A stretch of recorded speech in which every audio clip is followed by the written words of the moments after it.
I'm joined here by our guest, Dani Dayan, the outgoing chairman of the Yesha Settler Council in the West Bank. Dani, you talked a great deal in part one about the narrative and the rights and it all being about rights. By what right? Because I look at you and you don't meet the classic stereotype in the West of a settler with a skull cap and a machine gun in the arm and a Torah in the other. You don't meet that. You're a secular man, I believe. Yeah. On what grounds, then, do you say you have a right to be in the West Bank when the international community says you have no right to be there? As I said, it is my homeland. You're from Argentina, I believe. Yes, yes, but as a Zionist, I believe that every Jew should, of course is entitled, but should live in the land of Israel. That's, as I said, the national liberation movement of the Jewish people. And the fact that this is the cradle of Jewish civilization. I mean, it seems even funny for me that I have to explain why those are the places in which Jewish civilization, Jewish cultures, Jewish history happened. I mean, that's right that we were expelled from the land of Israel. We went for very long 2,000 years to the diaspora, but we yearned to return, and we did.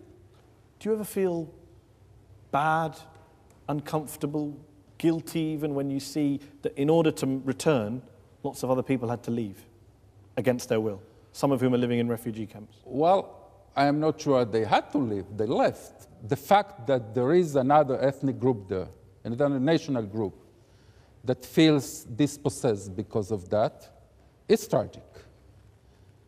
That's the reason the Zionist movement, Israel, accepted partition. The moment they rejected it, I have no remorse towards the Palestinians. You know, in the balance of morality, in the balance of justice, both in the aims and both in the tactics, I think that we have the upper hand by far. Therefore, no, I don't feel any, remorse or burden on my conscience. You know, this old Jewish joke about the guy that killed his father and then goes to court and asks for clemency because he's an orphan. That's in many ways what the Palestinians are doing. They try to take the whole land by force. Attacks on Palestinian property, on olive groves, okay. Price tag attacks, I believe they're called? Okay, sure. I am the most outspoken person against those things. I think you managed to stop them. It's a moral abhorrence. I really cannot understand why the Israeli police does not succeed in stopping those fringe elements.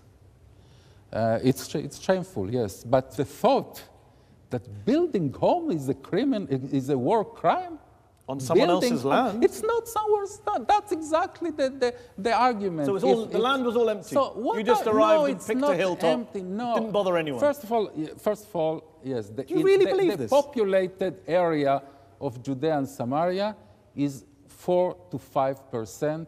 Come on, Dani, you know you're being... Again, maybe you cannot... According to B'Tselem's report, based on official data, 42% of the West Bank is controlled by settlers, 60% by the Israeli military. The built area of Judea and Samaria, in which there are settlements, is 3 to 4% of the area.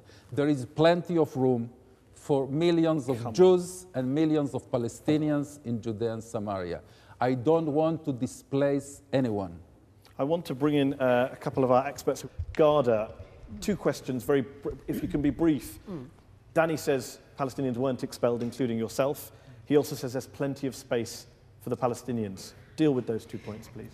You know, I tell you, if I took Mr. Dayan seriously, I would be really upset. But the sort of things he's saying are so preposterous and have been shown so clearly to be untrue and to be just cliches in order to justify theft and keeping other people's property. Don't underestimate people's intelligence.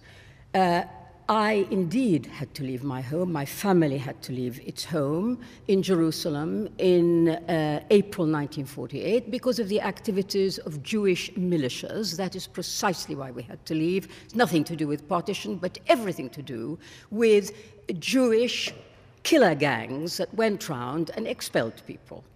Secondly, you, Mr. Dayan, are living on land, some of which would have belonged to my family because we originate in the West Bank town of Tulkarm.